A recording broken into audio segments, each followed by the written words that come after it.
Welcome to Mudit Burma's Furthermore podcast. You don't want to miss this. What is up, everyone? I am with the awesome and hilarious and magical Paul Kilmer. Paul Kilmer is a magician and comedian. Paul, how are you doing? I'm doing okay today. Thanks for asking. Excellent. I am stupendously glad to hear. So, Paul, tell us your story. Would you describe yourself as a magical comedian or a comedic magician or something else? Well, actually, neither. I often tell people I'm an entertainer that happens to be a comedian and a magician. Gotcha. Because if you tell them that you're a comic magician, that will make them, I guess what it comes down to is that I just want to be in front of people performing, and I kind of want it to be a secret.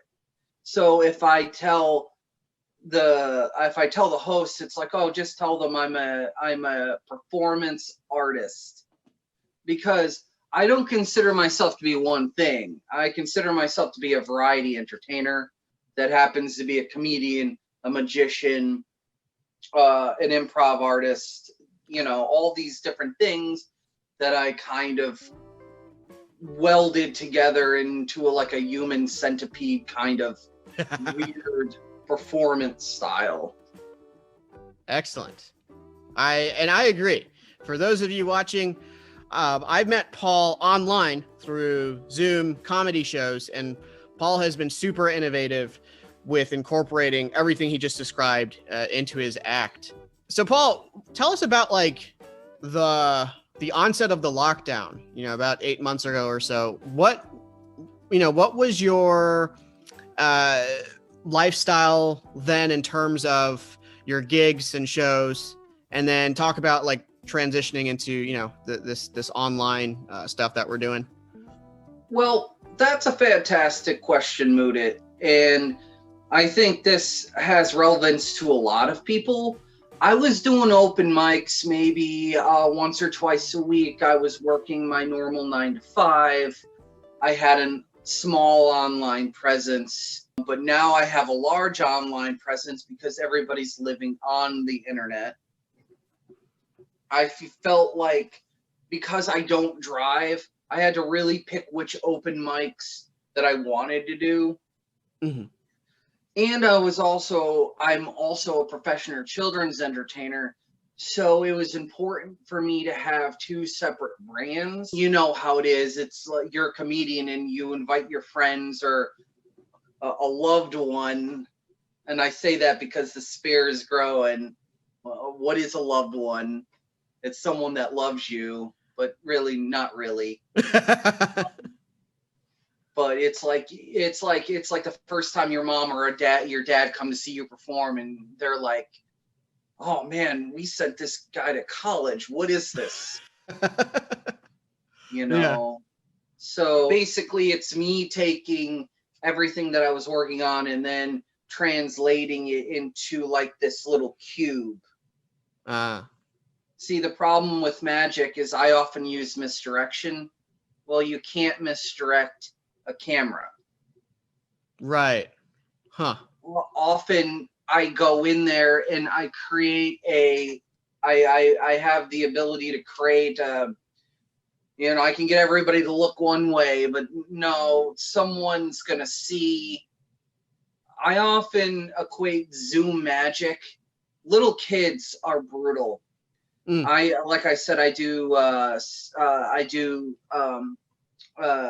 children's magic shows, and if you're off, there is no, I'll put it to you like this. There is nothing that's going to cut you deeper than an insult from a little kid. If you make one mistake, oh, that's it. You just might as well just take all your stuff and leave. They're going to call you fat. They're going to pick up, oh, Magic Paul has a weird looking head. Oh, no. Yeah, you thought you had low self-esteem before the kid show? you're going to have no self-esteem after the kid show. You need a very thick skin to be a children's magician. Gotcha. Right. I can only imagine. Because what I'm envisioning, first of all, I have no experience doing, well, first of all, no magic, never done magic. And I've never done a, comedy gig in front of children only. I've done family friendly audiences where it's a mixed bag of folks and ages and life experiences, but kids only. I'm envisioning like how would you characterize most of these gigs? Are they birthday parties or a different occasion? Or they are birthday parties, quinceañeras, first Holy Communions, anything with an existing picnic or event afterward. They'll have me come in, and essentially what I'm doing is I'm a glorified babysitter. Okay. Now, don't get me wrong. I love what I do and I love my job, but these parents are having you come in to entertain their kids so they can go off, maybe grab a cup of coffee, have a piece of cake, have a conversation. When you're a parent, you've almost more isolated than anything else. So you need these little get-togethers to stop you from going crazy. And Gotcha. My job is to come there ready to go on time and rock the show. Right. Because as a comedian, we've all been at a dive bar. It's an open mic. The regulars don't want you there. The regulars don't want anything. They just want to go there, drink, forget about their terrible lives, go home, whatever. They don't want you there, and neither do these kids. Gotcha. Huh. That's a very enlightening parallel. And I also imagine on birthday parties, I know when I was a kid, I was pretty obnoxious, and I was particularly obnoxious on my birthday, because that was the day the world revolved around me. And if my parents, had a performer or entertainer, then I would see my past self just having no mercy, kind of as you described. And what I do, and this is the reason why I'm so calm and collective, is I'll give you an example. I'll be in the middle of a set, and I'll have a youngster be like, "Oh, I know how that trick is done," and I'll be like, "Me too. I'm doing it right now." And what that does is that diffuses the situation, because what the kid's really saying is, look at me, I'm smart. They're not trying to make you look dumb. They're not doing that. They'll heckle you, but not in the same way an adult will. What they want is they want attention. And what that does is give them attention, but also turn it into a joke. So you don't make them feel bad, because little kids, they're going to have outbursts. Okay. And the last thing I want to do is make magicians bad for the rest of this kid's life. Right. Because that's what it's like. Oh, when I was a kid, my dad let me watch the It miniseries on ABC, and then clowns were ruined for me for the rest of my life. And all they're trying to do is make you smile in a creepy way. But, Yeah. Yeah. But being a kid's entertainer has let me, I've probably done well over 500 kids shows. So, there's not much that can happen to me in a performance setting that's gonna, I'm easily distracted anyway. So that's sort of kind of where I developed the whole Anonymous Paul character. Right. Yeah. I think that when I was a kid and I was watching a magician or a performer doing magic tricks, and I was able to anticipate how the trick was done. Yeah, I can definitely relate, from like a retrospective back in the day type of thing. Have you ever performed has anyone in any of your kids' audiences, like, were there any aspiring magicians on the other side. Yeah. Okay, And gotcha. what happens is that they're the ones who aren't saying anything. Okay. Yeah. They're the ones who come up to me after the show, and I have a little gift, which is a magic trick, ready for them. And because basically what it is that it's like when I'm doing a kid show, I'm an ambassador for magic, I guess. So that's what pushes me to, I have a sensory friendly magic show for children with developmental and physical disabilities. I pushed myself to develop that show. Mm-hmm. I really do enjoy what I do because you get to entertain. Sometimes I'm the first entertainer that these kids will ever see, and that's special. Absolutely. Definitely. And that's that's really the what my takeaway is that it's like if you're a comedian, I'm all about trying to give back and trying to be respectful of my fellow performers, not to run the light, even though I do every single mic, and trying to be as nice and supportive as I can. I don't want to be that quote unquote douchey asshole who you don't want anything to do with, because that's the problem with comedy is that it's, when does it stop being a joke? Right.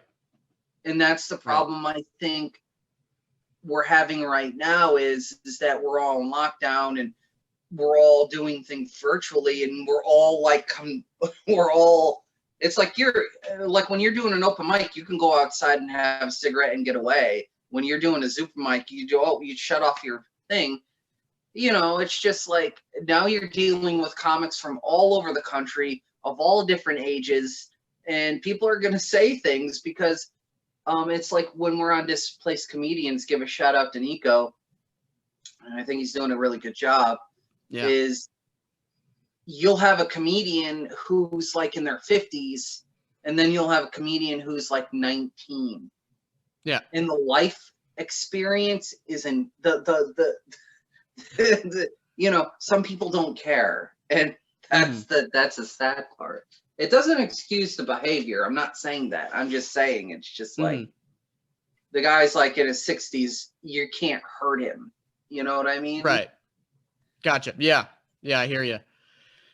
Could you talk about, you mentioned that there's Anonymous Paul, and then there's, I think what you called, was it open mic or performer Paul? Or tell us about all the different Pauls and the origins of each one. So basically, anytime you see me on stage, I'm performing a character called the Anonymous Paul. Okay. And he lives in a world where there are rules. And those rules is that he's trying to show you none of the magic. He's not aware of any of the magic that he's doing. Okay.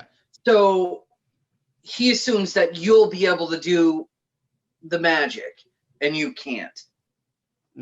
I'll give you an example.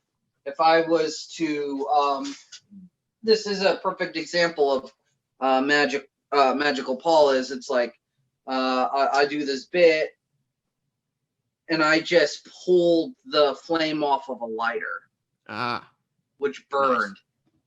Nice. Anonymous Paul would just expect you to just be able to do that because he's showing you how. Gotcha. So he's not aware of any of the magic he's doing. It just happens. I'm never aware of it. I see. So basically, when I'm performing, it's a lot of, and especially like my jokes, I have what's called a reverse motivational speech, where I say, it's like, oh, hey, I just want to let everybody know that when I was 9, I was diagnosed with autism, and I had a lot lot of people tell me that I couldn't do this and I wouldn't be able to make people laugh because I have a flat affect. And I just wanted to tell you that those people are right. But what's funny is that I'm like, oh, I think I did that wrong. I think I read it upside down. So the joke is the reason I said they're right is because I had it upside down. And then I say, oh, I just want to let everybody know that they can accomplish their dreams. Right. So that's how I write jokes, is like, I use a lot of misdirection, and I use a lot of sort of kind of like, I've been described as very innocent, very sort of kind of like naive. Gotcha. And there's this weird, creepy undertone that is in all of my magic, because I started out wanting to be like David Blaine. I wanted to be super serious. I wanted to have someone pick a card and then put it in, and I find it, and then I just walk away. That's what I wanted to be, because when I was coming up, David Blaine was my magician. Every magician has a magician that they watch. Gotcha. I'm old enough to. David Copperfield got me into magic, but David Blaine, I want to be that. But the problem is I'm goofy as hell. I'm so goofy. Like, I've been in trouble before with people, and I will make that person laugh, because it's like, it's kind of like I've tried to be super serious as a magician and I can't. So that's why I started doing comedy magic, because it's like I can make a coin disappear, but I'm going to end up making you laugh. Right. So it's just like, you know what? I try to be super serious, because when I'm super serious, I come off scary. I've scared people before by accident. Because I have that flat affect where you don't know whether or not I'm joking or not.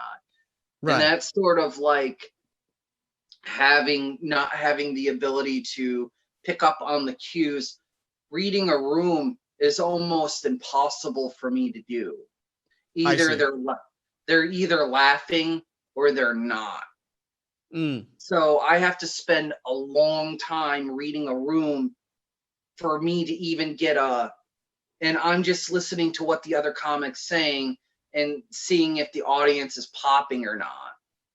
Got it. Okay. But as far as like, what kinds of people are in my audience, and staying true to my rules. Right. Okay. So I have a question from the perspective of, I've done mostly traditional stand-up, but when this lockdown started, I've dabbled into incorporating some like household props, into my act. And so I want to ask you, like, should I be preemptively informing, say, like the open mic host that I'll be using props? Because I think there are maybe some mics or shows that maybe have an expectation of purist, maybe like stand-up verbal comedy, unless I'm just imagining that, like, or should I just do my thing? Like, and this is from the perspective of just doing any kind of comedy that's different from like conventional verbal, stand-up. If you will. Yeah. I do have some experience in this. And when I was coming up doing improv in college, like 15 years ago, the comedians around that time didn't like other performers.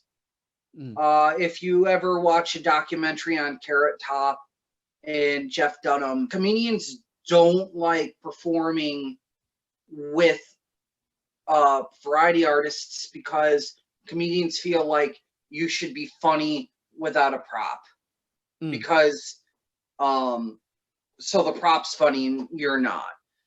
And over time, that has loosened where hosts really like the fact that I'm, incorporating magic. Mm-hmm. I think if you're going to, and I'll give you an example. I do this thing. It's where I do like faux mind reading. I tell people I'm psychic and I'm not. And Mm-hmm. I have this book of birds. And it's just one big set, and the book motivates the jokes within the set. Is the book of birds natural in the setting of a open mic? Not at all. But Mm-hmm. because people have seen me and they know I'm super weird, they're expecting the unexpected. Mm. So I've seen you do the soccer ball thing, Mm-hmm. which I think is amazing. Is normally when I'm teaching improv, you're utilizing your space and the things in your space, but you're trying to organically incorporate them into your set. Mm-hmm. Like for me, I make a banana appear. Right. I don't know if you've ever seen me do it, but there's an explosion of fire and there's banana.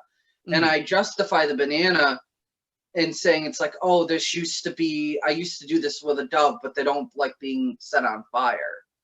Right. So me making so you have something that's unexpected, Mm-hmm. and then I justify it with a joke. Right. And you Okay. justify the soccer ball, Right. which is what we like to call in magic a display of skill. Mm. Like when you're doing card magic, this fancy fan Ah. isn't a trick. Right. It's a display of skill. Skill. Okay. So it's kind of like this. Ooh. So you do a display of skill. Now, see, in magic, magicians, old school magicians, you'll never see them flourishing. They don't like magicians who flourish because when you flourish, they believe it degrades your illusion. That means the audience will say, oh, he's good with a deck of cards, which kills your illusion. Mm. But I'm Okay. a magician. I'm supposed to be able to handle a deck of cards.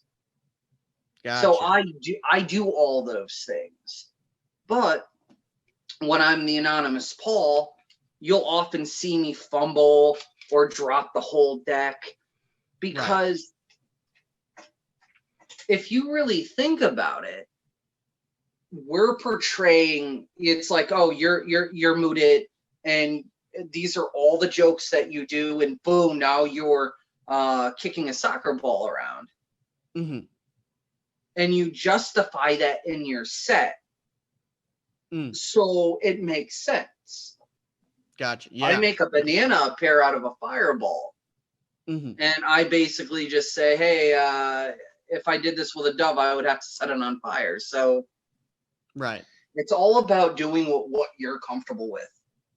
Right. Gotcha. I teach a class in how to make everyday objects funny. Ooh. Huh. And I used to teach before the end times timing and physical comedy. Okay.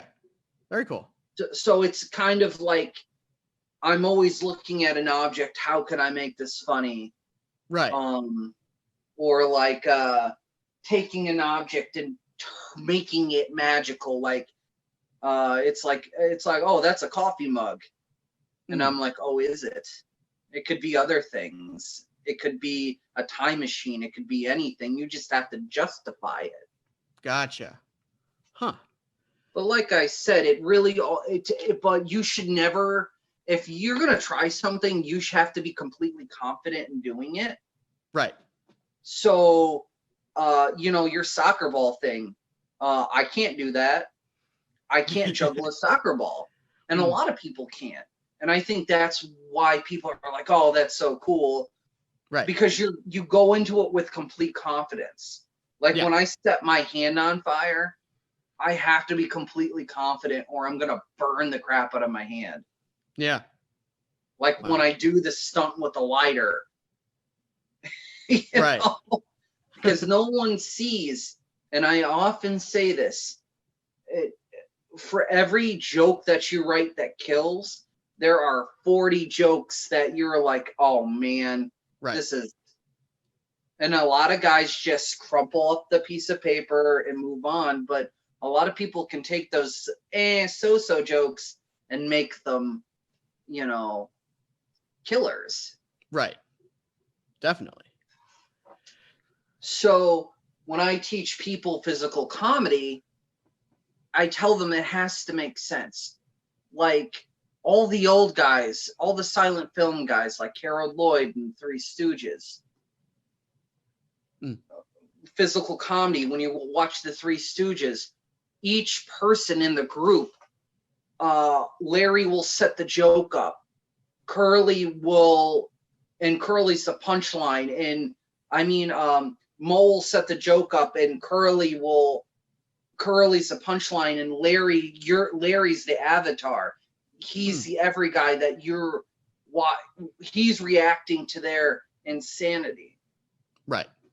So, or like you watch Charlie Chaplin fall down the stairs. Well, he just doesn't fall down the stairs. There's a reason he's falling down the stairs.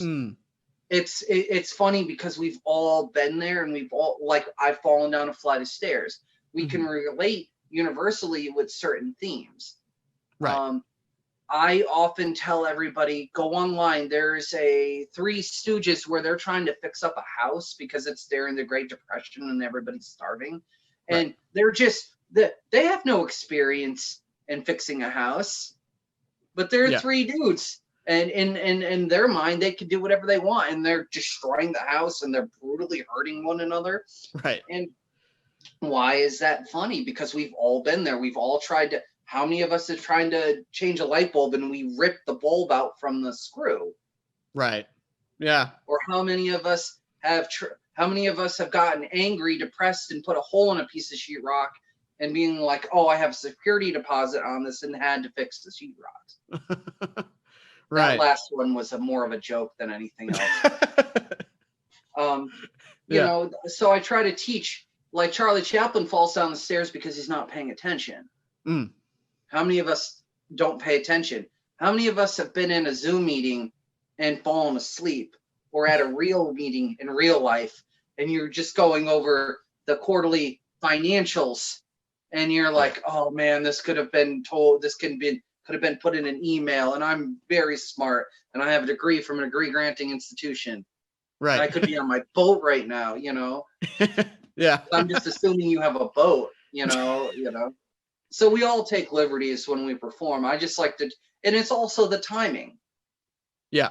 It's like the old adage where you have it's the formula of three. So you have three people at a table, and one person says something and the other one says something ridiculous, and a person drinking a drink spits their water out. Well, he can't spit his water out unless person A says it, sets the joke up. Person B says something insane, and then person C reacts to it by spitting their water out. Yeah. It's a formula. Yeah, definitely. It's like set up punchline, and then they're obviously, you either get a laugh or you don't. But right. That's kind of what I teach.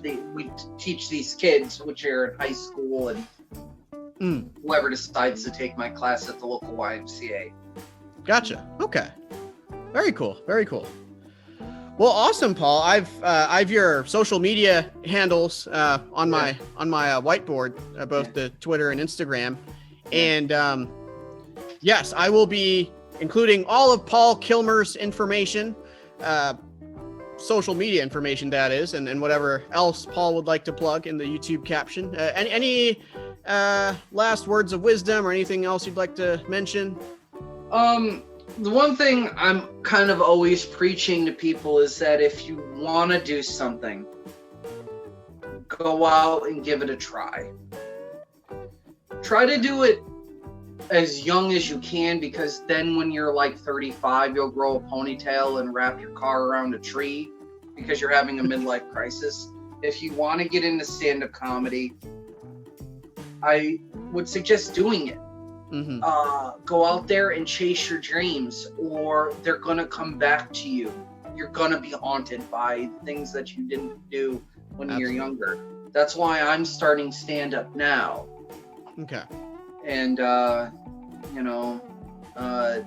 send me money. I don't know. I don't. No, that's perfect. Yeah. Yeah. Send Moodit money. You know. Yeah. Yeah.